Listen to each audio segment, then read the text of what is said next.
This is part 2 of the Rivian Mega Pack Cannonball truck series. For anything you're about to see to make any sense at all, you will have need to watch part 1, so if you haven't seen it, go watch it now.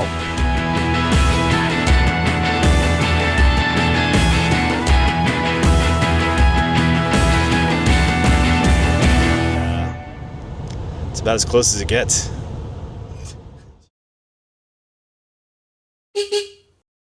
As I mentioned in the previous video, this project is very dangerous and there's a lot that can go wrong. After the first failed run attempt, the truck was brought back to Ryan's shop so the guys could dismantle it. I said it was the deconstructed Cannonball. It's actually pretty cool. It's the lower pack, the upper pack, and the truck. And something they discovered when they dismantled it is that something did go wrong. The shunt, the device in the wiring that measures current, was improperly bolted down. And what happens when a shunt is improperly bolted down? It gets hot. Really hot. It's a melty boy. The improper bolting was a temporary connection that somehow made it to the final product, and it was a good reminder of the importance of double-checking all the sensitive connections. That first run attempt may have been short, but it was a good trial run that highlighted a number of issues, most of them not this bad, that would need to be addressed before we could make a second run attempt.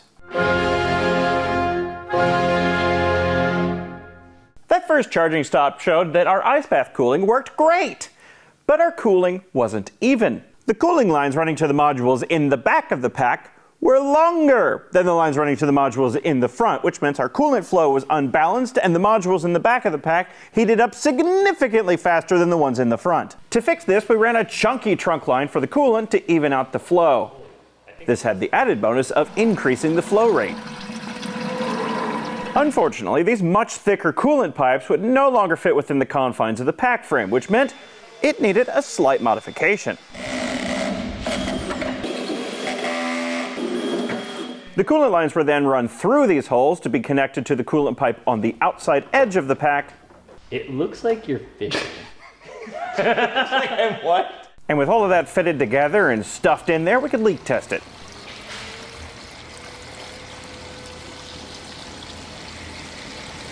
The setup for the first run had quick connect fittings for both the ice bath cooling system and the charge port assembly, which meant at every single charge stop there was a significant amount of assembly and disassembly, which was unideal. So for the rebuild, no more quick connects. For the high voltage size, we flipped the bed packs around to run the high voltage into the gear tunnel, which required a slight modification. With all the high voltage managed in the gear tunnel, we could connect up the charge port in there and just leave it connected. Roll it up into the gear tunnel when we're not charging. To keep the cooling system permanently connected, we had to find a permanent home for the coolant tank, pumps, and the ice bath cooler. And that permanent home was a hitch rack on the back. Routing the cooling lines out the back required a slight modification. It looks ridiculous. I like it. We also upgraded the radiators in the ice bath, the coolant tank, and added a second pump for more flow. I know some of you are going to ask, why didn't we put this whole cooling package on top of the bed? Well, the Rivian R1T has a wing on the back of the cab that shoots air downward towards the tonneau cover, which creates a vortex over the bed to improve aerodynamics. We didn't want to put the cooling package on top of the bed to disrupt this aerodynamic feature, so we hung it out the back of the truck to hopefully be in the truck's wake and increase drag as little as possible. A small change we made was to the wheels and tires. The 21-inch road wheels and efficiency tires are very efficient, but they handled the extra weight of the batteries in the bed pretty terribly. They had very little lateral stability, and at times they were quite frankly scary. So we switched to the off-road wheels with some aero slats shod in light truck tires that we could air up to 80 psi. These almost entirely fixed the stability issues. It feels more similar to a normal Rivian now. But with the unfortunate downside of lower efficiency. I did a 75-mile-an-hour test loop with these wheels and tires and all the weight in the back of the bed, and only got 1.9 miles per kilowatt hour. Speaking of efficiency, I need to clarify something. The recipe for cannonballing a gas car is very simple. Go fast. If you need to make up pace, go faster. It's more about evading police than anything, but that's not how an EV cannonball works. Drag increases exponentially with speed, so the faster you go, the worse your efficiency gets and the more charging stops you have to make, which just negates the whole extra speed thing. And that's especially true with something that's truck-shaped like the Rivian. So despite the joking in this video of we're doing highway speeds, we were going reasonable speeds. We had to go reasonable speeds or it wasn't going to work. Oh, and Ryan made a new high-voltage junction box for charging, this time with the shunt properly bolted down and the temperature of the shunt added to the data dashboard so we could monitor it and make sure it doesn't melt again. Later on, we also added a fan to this box to keep the shunt cool. And if you thought that charger box looked busy, take a look inside the gear tunnel. I don't know what half of this does, but there's a lot of blinking lights. For the first run attempt, we didn't have an accurate state of charge readout for the Mega Pack because we were using a stock Rivian battery management system, or BMS, and this complicated a number of things. To fix this problem, Ryan, after the first run attempt, developed his own BMS. He figured out how to talk to the boards on the battery modules, he developed his own balancing algorithm, he made an interface, and he developed an algorithm to calculate an accurate state of charge. This would have improved things dramatically. Unfortunately, you'll notice I just said would have there, because at the very last minute before we set off on the second run attempt, Ryan discovered a physical wiring issue from within inside the battery pack that prevented his state of charge tracking from working. Fixing it would have required dismantling the entire Mega Pack in the bed, so despite all of his work developing his own BMS, we had to do the entire Cannonball run attempt again without an accurate state of charge estimate for the Mega Pack. And also, just like with the first run attempt, logistics and people having lives made it difficult for anyone to dedicate any time to work on the truck. So despite a year passing between the first Cannonball run attempt and the second one, almost all of the work on the truck happened in a mad dash in the few weeks leading up to the second Cannonball run attempt. And we had setback. It's a thermal system fault detection. After setback. Critical battery issue. After setback. So Ryan, have you been awake for a little bit? Yes. Have you been having issues? I've been having fun, So just like last time, we ran out of time and had to do most of the testing on the drive to New York. We had to fix communication issues. Session aborted. And the charging box had to be modified slightly, but eventually we figured out how to melt ice. After that wonderful charging test that we just did here, the bags of ice that we dumped into this cooler are now warm. And made it to New York. Hi, I'm definitely for real sitting in the Rivian at a truck stop, and I'm here to tell you about the sponsor of this video, Factor. Ready-to-heat meals delivered straight to your door. To prepare your Factor meal, first choose your meal. I've chosen their delicious Monterey spinach chicken. Slide off the cardboard cover. That's littering. Stab the film to vent it. And then you're going to want to pull your microwave out of the ether, pop open the door, then stick your meal in for the prescribed amount of time. In this case, 2 minutes. And 2 minutes later, you've got a delicious hot meal ready to go. See that behind me? That's a truck stop and definitely not a green screen. And the same amount of time it took to prepare this Factor meal, you could get something from there. But it's going to be way less healthy and probably a lot worse than this delightful chicken breast meal from Factor. If you want to try Factor for yourself, and I highly recommend you do, go to factor75.com and use code AgingWheelsFB50 for 50% off your first box plus free breakfast for a year. Again, that's factor75.com and use code AgingWheelsFB50 for 50% off your first box plus free breakfast for a year. And thanks again to Factor for sponsoring this video.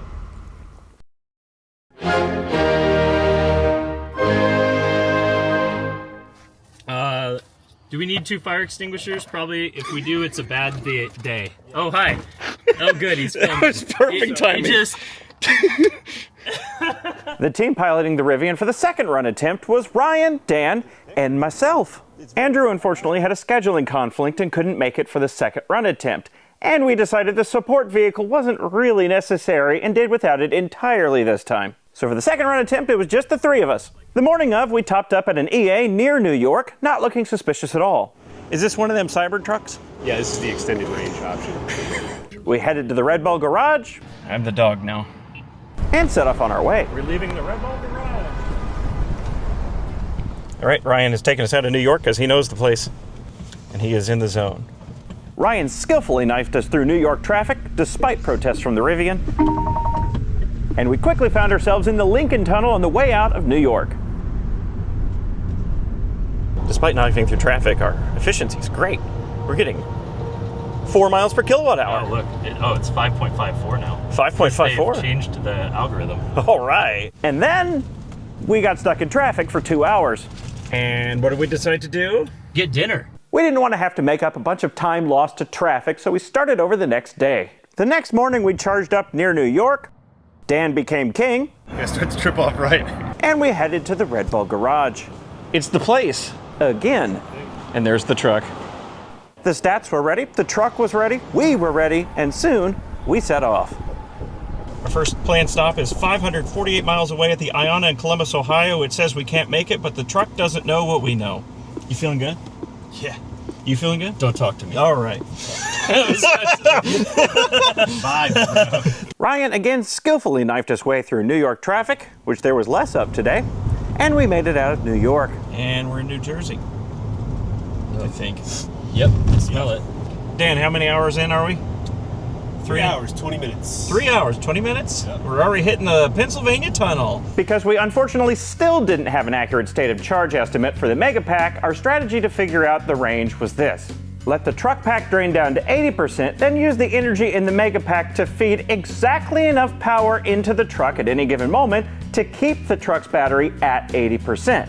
Do that until the Megapack is dead, and then drive the rest of the way using only the energy in the truck pack. The idea being, once the truck's using only the energy from its built-in battery pack, then its built-in route planning features should work again, and we could figure out how far we could actually go.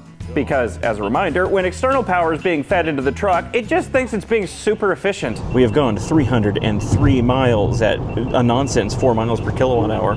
All right, what's happening?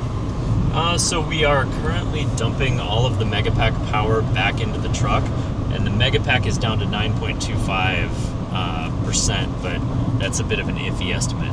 The important bit is these cell voltages over here. We can't see those go under 3, right? So the Megapack is the far left, it's 3.38 on the minimum. So my guy Dan in the back here is managing the amperage that we're pulling out of that so that it never goes below 3. What we're doing overall is we need the number that the truck is giving us to be accurate. And so once we empty out the Megapack, that's all the energy out of it, and the truck pack is all that's left, and we now know how much energy we have left. And then we know if we can make it a little bit further than this Pilot Flying J. Right now we're aiming for that, being a little bit pessimistic, and if we can, when we get a few miles out from there, if we still have 95 miles of range, we're going to carry on to the Iona. Our originally planned charging stop was this Iona in Columbus, Ohio, some 530 miles from the start point. It's a converted gas station with loads of 400 kilowatt chargers that we would very likely have all to ourselves. But, mostly because of the less efficient tires, we weren't entirely sure if we were going to make it there. So our bailout option was this pilot truck stop that was only 430 miles from the start point. There were several other charging options between these two, but none that we fully trusted and that had ice available nearby. We've gone 395 miles so far, and with the all-terrain tires on this truck, the EPA range was 270, I believe? 275. We also have been doing it at highway speeds. Very much highway speed, yes. You can't go this far in any Rivian really unless you're doing like 50 miles an hour, which we're not. All right, so what we're looking at is we've got 99 miles to the far charger. The truck thinks we can go 102 miles right now. We've got just a little bit left to pull out of the aux pack. And it's about as close as it gets. A decision has been made. We're just about to pass the Pilot Flying J. Unfortunately, our strategy of using the Megapack to hold the truck pack at a steady state of charge until the Megapack was depleted didn't work out in practice. We only had one Advantix power converter on board the Rivian. Ryan really wanted to add 2, but we simply ran out of time. And one power converter didn't have quite enough power to keep up with the power demands of the Rivian. So instead of using the Megapack to hold the truck pack at a steady state, we only had enough power conversion on board to make the truck pack drain a lot more slowly. And by the time the Megapack was fully depleted, the truck pack was down to 30%. Looks like we're gonna barely make it. Big milestone we just crossed. We left the Red Bull garage around 1, and we've just crossed 502 miles without stopping. And also used 99 kilowatt hours, which is really good. Oh, yeah. We only use 99. That's a real number. Just about fully drained, and we're going to be arriving at 1%. All right, 2.1 miles to go. 1.4 to the exit. You're charging the front, Robert. Yes. I'm charging the side. Yep. Yep. Good. We don't have to do anything. Pumps are on, right? Pump is running. Yep. We're at 1%. 2 miles of rated range. I've enlisted the help of a friend who is waiting here with ice and some food. There's the CCS right there. Oh, Stop in the middle. Turn right. Yep, that's good. All right. Stop. And let's go. Sure. Here we go. Come on. Come on. And then we got this plugged in over here. Oh, yeah, look at that for the Rivian pack. For the Mega Pack, though, there was a problem starting the charge. Let me try it again. Truck's charging, right? Yes, it is. But they figured out that problem quickly enough. Click. Charging. Charging. Fucking A. We're doing 275 kilowatts on this one. 210-ish on the truck pack, so over 400 kilowatts combined. That's 485 kilowatts combined. You're bad at math. Anyway, this first stop ended up not being the Iona or the Pilot truck stop. This is a BP Pulse at a TA truck stop about 20 miles before the Iona. It has 5 400 kilowatt chargers, and we didn't even know it existed because BP labeled it wrong in PlugShare. Huge thanks again to Brandon Flash for not only telling us about this site existing because it wasn't show up on our filters in PlugShare, but also checking to see all of these worked. Huge thanks. We wouldn't have made it to the Iona. We barely made it to this. Alpitronic, huge win. 400 kilowatt each. Hey Scott, thanks for getting ice. Seriously, dude, thank you very, very much. That's a good. I'm happy with that slope. Yeah. Dude, this is nuts. Dude, the shunt is just evening out. 77 kilowatt hours delivered in 16 minutes. Man, this screen's toasted. This is significantly melting. That's all the ice in there, isn't it? Eric is the best. This cooling system is Eric coming through with skills none of us have. Yeah. Truck's all the way down to 122 kilowatts. Come on, Rivian, that's weak sauce. Our strategy here is just to unplug at 30 minutes. Whatever the truck's at is what it's at. Whatever the bed pack's at is what it's at. We're just doing 30 minutes. Dan, put this in your door. We're good, right? Good? Yeah. Just get the pie ready. Can we turn on the temp in here? On the way to that first charge stop, we drove 510 miles at an average speed of 68 miles per hour and an average efficiency, even though it's really hard to tell, of roughly 1.7 miles per kilowatt hour. The truck charged for exactly 30 minutes and the Mega Pack charged for about 25 minutes because of the problems we had getting the charge to start. All right, what were our charge stats at? Our friend has informed us that our combined peak was 480 kilowatts. So just shy of half a megawatt. And there were a few minutes it took, but we sustained over 450 kilowatts for 10 minutes. Wow.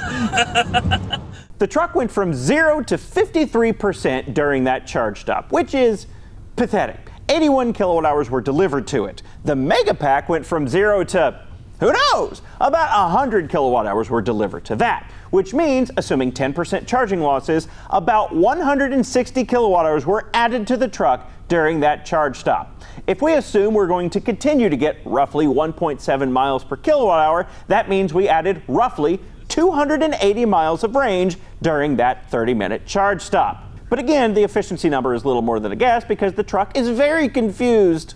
8.7 miles per kilowatt hour. Yeah, buddy. Yeah, we're so efficient. At highway speed. That's definitely a real number. Our next planned stop was a Pilot truck stop in Marshall, Illinois, 290 miles from the first charging stop. There's really no bailout options in between. There's an old Electrify America here and another old Electrify America over here and basically nothing else. So we're coming up on 100 miles. We're at 609. We stopped at 510. Making up some pace. We've got the truck SOC has basically not moved at all. We left at like 51%. It's at 49 right now. And the Mega Pack, I would guess, is probably at least 30 to 40% full. 3.5 volts on the minimum cell. Yeah, it's probably even more than that then. Leaving Indiana, leaving Ohio. I almost got it right. Entering Indiana. Welcome to Indiana, where the construction is never ending and the roads are made of cobblestone. Why? Why are you doing this? We're making 10 miles per kilowatt hour, and we're in Illinois. We've driven so far 788 miles. Total elapsed time is 11 hours 32 minutes, and we've only stopped to charge once. Oh, there's the real sign. Oh yeah, there's the real sign. But we're about to stop again in 9 miles. We skipped all of Indiana, thank God. We're at 4% now. The truck is severely power limiting, probably because the bottom volt of the cell is 2.7. And soon we arrived at the pilot, again with the truck and the Megapack completely drained. Quite far apart. Oh Just my. try and get in the middle. We'll see what we got. Yep, we're good. We're good. This will work. Good? Like this? Just you're further. My job was to run in and get the ice, so I just plopped the camera down here. And what the camera captured was yet another charging problem, but this time, not with the Megapack. The truck error. Dude, what? This handle doesn't work. Hold on, hold on.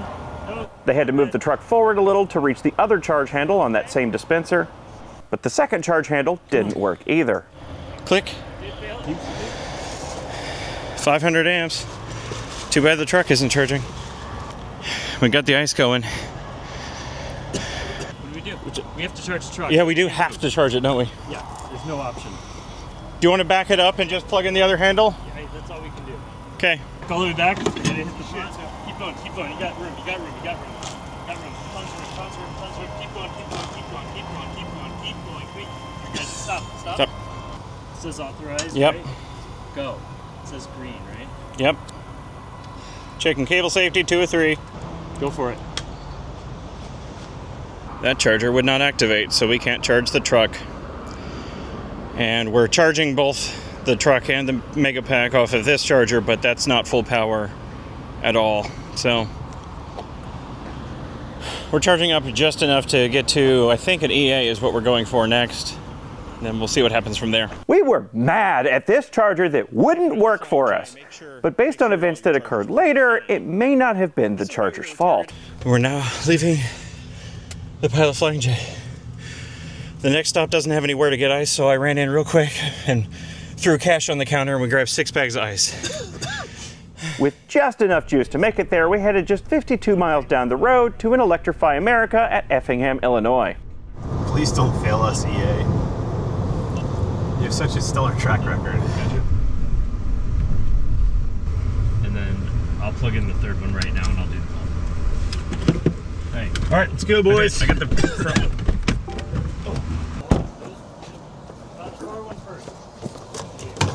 Got a card? Yeah. Oh, I got it. Do the thing. Approved. Huh? What? It just canceled. Approved. Is it? What? What? Why? That kept failing, so we tried the next stall over. Good. Initializing. Is that working? Charging. And thankfully that worked. All right. Okay, 7%. Arrival, 511 amps. Awesome. 196. It settled at 196. And they're not sharing power. They're each delivering full power, so that's good. By the way, since there's no ice at this stop, and we knew there wasn't going to be ice at this stop, we got 6 extra bags of ice at the last pilot with the non-functioning charger, and now we're here. 479 kilowatts. How's our temp? How's our temp? Good. By the way, this Stanley fan here has been in the gear tunnel the entire time to cool the Advantix right here. We're professionals. We're done. We're over half a megawatt. 212 and 286. We did it! Wow. Yeah, it's gone. Ice is gone. And it's warming up. Wait. Here's one chunk. There we go. That's all that's left. Put that on the radio. She ate. She ate. She got stuffed. So that was, how many kilowatt hours delivered there? 62 and... Boys, that was a nice Dude, stop. hold it. I don't know. What? Doesn't matter. Doesn't matter. It Go. was about 90. So I think it was about 150 kilowatt hours delivered at that stop. 21 minutes. 21 minutes. The charging problems at that pilot set us back significantly, and by this point, our average speed had now dropped to 64 miles per hour. The average speed of the record run was 71.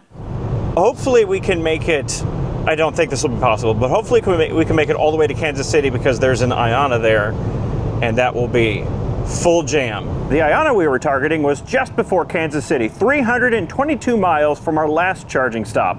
And we're now crossing the Mississippi River into Missouri, a place I am relatively familiar with. Cannonball aficionados will have realized by this point that we're not taking the standard northern or southern route. We were taking I-70 all the way across into Utah.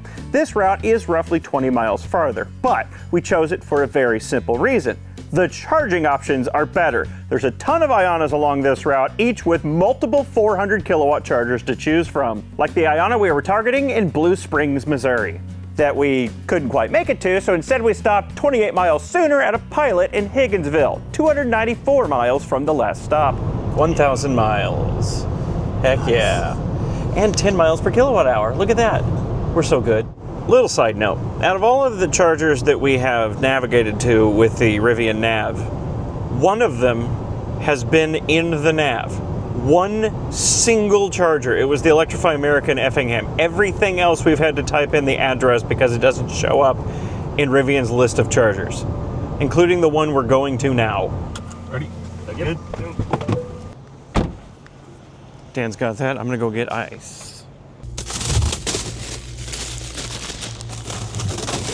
Look, it's the guys. Let's see, in use, session details, 500 amps. Truck's also pulling 500 amps. We pulled it with like 2%. I went inside for 9 minutes. Ryan is taking up churning butter. This charge stop was thankfully completely uneventful. Both the truck and Megapack started charging without errors this time, and all they had to do was sit back, manage the charge, and manage the ice. God, the drama of the ice thing really is there. Don't worry about it. We're professionals. She goes, I just sold 24 bags of ice in less than 10 minutes. You said that? Yeah. And soon enough, it was time to leave.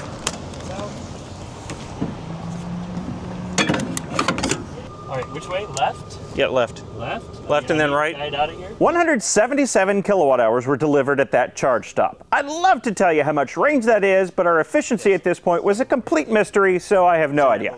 Once we were back on the road, I had to defuse a bomb. So Robert, do you see the black and red wires? Yes. Can you just move them slightly without just be really very careful. gently, and don't touch anything to that's directly behind you. It will kill you. There you go. Having successfully not died, we continued on to an Iona in Abilene, Kansas. Or at least we wanted to, but that stop didn't have any ice nearby, so instead we went a little bit further to yet another Pilot truck stop, this time in Salina, Kansas. Ryan piloted us through the Kansas sunrise on the way to our next stop. Because of all the charging issues and the many construction zones we had to go through, our average speed had dropped significantly by this point, so the next charging stop had to go perfectly. Oh, canopy. Yep. All right, so I want to just be in the middle. This feels like the right move. So we're gonna do this right here. Okay. And then, all right, get it stopped. Make sure everything's. Yep.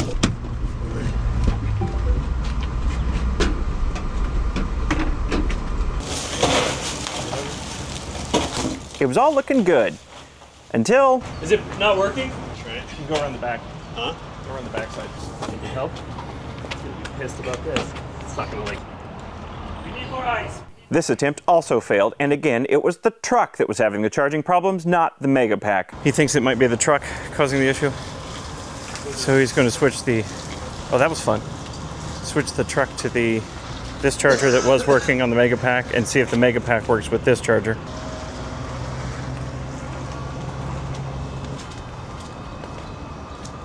Okay, so the Megapack is now charging on this charger just fine. 500 amperes. The Megapack started charging just fine on the charger that had just failed on the truck. Okay.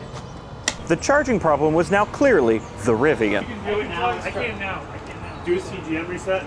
Yep. We probably have to reboot the car or something. The truck simply refused to charge, so they decided to do a full vehicle reboot. I mean, if we're going to do a vehicle reset, you probably got to unplug it. This killed a good 20 minutes, but the reboot worked and allowed the truck to start charging. After the truck and Megapack had successfully charged up, we continued on to the next stop. But we didn't get very far down the road before we did the math and realized we'd had too many charging problems, there was simply too much time to make up, the record wasn't happening. But just because we weren't chasing the record anymore doesn't mean we couldn't continue on. So we did. We continued on to Los Angeles just for the experience. We stopped in Hays, Kansas, Goodland, Kansas, Lyman, Colorado, and finally Fruita, Colorado, where we decided we were far too exhausted to continue on safely to Los Angeles. So Fruita, Colorado is where we decided to call it quits. Obviously, we had a ton of charging issues on this trip.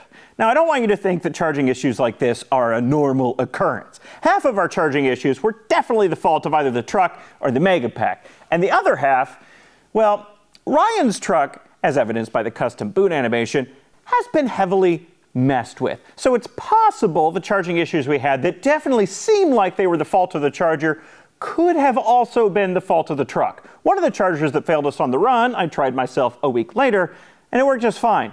It's tempting to blame us not getting the record on all of the charging issues that we had, and that certainly didn't help, but really, it seems like the record wasn't possible even if we had perfect charging. The Rivian, frankly, charges like crap. The Megapack, despite some impressive sounding numbers, doesn't actually charge that much faster, and our efficiency could stand to use some improvement. When this project was started, the EV Cannonball record time was 42.5 hours. And at 42.5 hours, this Rivian setup could have easily taken the record, by a couple hours even. But last year, the EV Cannonball record time was lowered to 39.5 hours. And at 39.5 hours, we would need dramatically faster charging, dramatically better efficiency, or ideally both, to take the record. So it seems as though the answer to the question, can you take the EV Cannonball record with a Rivian stuffed full of batteries, is likely no.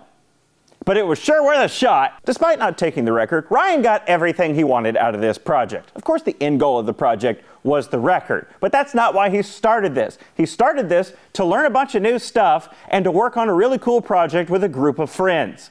I mean, sure, you could probably figure out mathematically whether or not this was going to work without building anything. But why would you do that when instead you could assemble a group of amazing people and build a really cool project together? And by the way, if you'd like Ryan and company to do a Q&A session and tour of the truck in the future, let us know in the comments below. So it seems like this might be the end of the road for the Rivian Megapack Cannonball truck. But it's not the end of the road for this project. I can't guarantee anything, but it seems very unlikely that this is the last time you'll see this insane group of people building something equally insane to take the EV Cannonball record. Ryan has already started throwing out the craziest of ideas. I don't know if and when any of these ideas will materialize, but I can say with a pretty high degree of certainty, if you see this group of people trying to take an EV Cannonball record in the future, it's not going to be in a stock EV. Thank you so much for watching. Huge thanks to the Cannonball crew for including me on this project. Thanks to my Patreon members for your continued support and partially allowing this to happen. And to everyone else, have a good day, stay safe, and don't die.